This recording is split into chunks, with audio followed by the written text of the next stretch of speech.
teman-teman semua, balik lagi di Capsos Investigasi. Pada malam ini kita akan membahas tentang fenomena waria atau sering disebut juga sebagai wanita pria. Wanita pria sering sekali dianggap sebagai sesuatu yang tabu di mata masyarakat atau seseorang yang memiliki dampak negatif di dalam sosial masyarakat itu sendiri. Maka dari itu, dalam hal ini kita akan membahas tentang kehidupan realita nyata sosial dari waria tersebut. Mereka seringkali mengalami pelecehan seksual, mengalami pelanggaran-pelanggaran kriminal oleh masyarakat secara umum yang menganggap mereka sebagai seseorang yang tabu di mata masyarakat tersebut. Dengan itu, kita akan membahas lebih jauh tentang waria ini. So, jangan kemana-mana, ikutin terus kita di Capsos Investigasi. Yuk!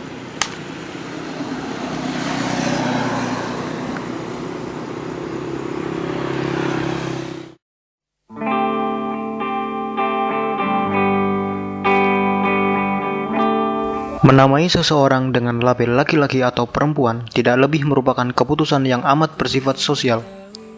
Manusia dapat saja menggunakan bantuan pengetahuan ilmiah untuk membuatnya masuk akal. Namun hanya kepercayaan genderlah yang dapat mendefinisikan jenis kelamin individu yang bersangkutan. Waria atau wanita pria merupakan fenomena nyata yang sudah lama mewarnai kehidupan sosial masyarakat. Dalam konteks di Indonesia, keberadaan waria adalah hal yang tabu yang secara umum dipandang negatif. Tidak adanya hukum dan atau peraturan perundang-undangan yang mengatur secara jelas tentang waria menyebabkan nihilnya perlindungan hukum terhadap waria. Diskriminasi sosial terhadap waria adalah masalah mendasar yang dihadapi para waria. Meskipun notabene mereka termasuk warga negara dan penduduk suatu negara yang seharusnya mendapat hak dan perlakuan yang sama. Realita kehidupan waria menjadi fokus penelitian kami yang akan kami kaji dalam makalah ini. Kami sempat mewawancarai beberapa waria yang ada di Semarang. Berikut hasil wawancara kami dengan para waria. Selamat menyimak. Tanpa tersentuh, cuma aku. Masalah yang sering dihadapi itu ini mbak, tamu yang rese. Biasanya ada sih sama ancaman-ancaman penyakit. Iya, penyakit ya HIV AIDS gitu mbak. Saya mulai menjadi waria itu sekitar umur 28 tahun. Nah, saya itu merupakan waria baru mbak, karena kan saya sekarang 29 tahun. Nah, jadi termasuk baru lah. Tanda-tanda pertama sih mulai jadi feminim gitu sih mbak. Mulai feminim, mulai muncul tanda-tanda itu ketika umur sekitar 18 tahun. Pendidikan terakhir saya SMP, lalu mondok di Purwodadi. Kemudian cara survive saya itu selain mangkal itu juga saya melayani job menyanyi. Ya gitulah mbak, untuk menjalani hidup ini apapun harus dilakukan. Cara menghadapi rahasia dari pemerintah ya dengan lari sampai saya pernah terjatuh. Iya, terjatuh mbak.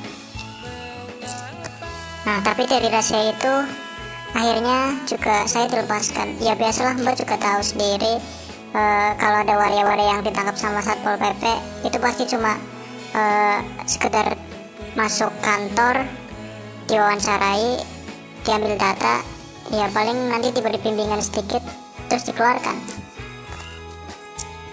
Harapan untuk pemerintah ya harapannya adalah dengan tidak memandang waria sebelah mata. Ya mbak tahu sendiri kalau waria itu kan dipandang sebelah mata ya. Nah selain itu juga pemerintah diharapkan memberikan lapangan pekerjaan dan memberikan pelatihan biar kita bisa punya keterampilan gitu loh mbak. Untuk pendapatan sendiri kira-kira saya mendapatkan semalam itu 350 sampai 400 ribu ya. dengan mematok harga mulai 50.000 sampai 100.000. Pengalaman yang pernah dialami, saya punya banyak sekali pengalaman ya Mbak, termasuk pengalaman-pengalaman yang tidak mengenakan. Seperti pernah Mbak, saya itu diambil dompetnya, terus pernah juga dapat tamu, itu tamunya tamu mabuk. Nah terus juga dapat tamu juga yang suka minta pelayanan yang neko-neko. Pernah juga sama sekali semalam itu nggak bisa mendapatkan penghasilan, ya soalnya nggak ada pelanggan Mbak. Ya saya bingung lah untuk makan besoknya itu mau makan dengan apa gitu loh. Nah dengan itu cara menghadapinya ya dengan cara berhutang Mbak. Ya pernah lah dimarahi sama tukang warungnya, soalnya saya sering hutang gitu Mbak. Demikianlah investigasi yang kami rangkum untuk menjelaskan fenomena waria di dalam perspektif kajian kesejahteraan sosial. Pada umumnya, alasan mereka menjadi waria adalah untuk memenuhi kebutuhan hidup yang lebih baik untuk diri sendiri maupun keluarga. Pandangan buruk masyarakat mengenai waria selama ini merupakan cara pandang yang salah. Kami membuktikan melalui observasi, di mana hasil observasi menunjukkan tidak semua dan tidak selamanya waria melakukan profesi yang dianggap hina. Tidak sedikit temuan yang menunjukkan waria tersebut mampu diterima di masyarakat dengan profesi yang berbeda, seperti merias di salon, menyanyi, ataupun profesi-profesi lain. Alasan ekonomi yang selama ini dianggap mendasari seseorang memutuskan menjadi waria ternyata bukan faktor yang mendominasi. Karena berdasarkan penelitian, telah ditemukan faktor lain yang berpengaruh besar terhadap keputusan seseorang menjadi waria, yakni faktor psikologis.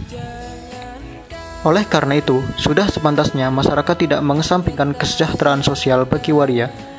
Karena selain sebagai warga negara yang berhak menerima kesejahteraan sosial, waria juga memiliki pengaruh terhadap perwujudan kesejahteraan sosial suatu negara. Harapan besar mereka, pemerintah harus memberikan wadah yang melegalkan waria, sehingga dapat diterima dalam kehidupan masyarakat dan mendapat jaminan perlindungan hukum dan sosial dalam melakukan aktivitasnya. Sekian rangkuman investigasi yang dapat kami sajikan. Semoga dapat menjadi pengetahuan baru dan bermanfaat bagi kita semua.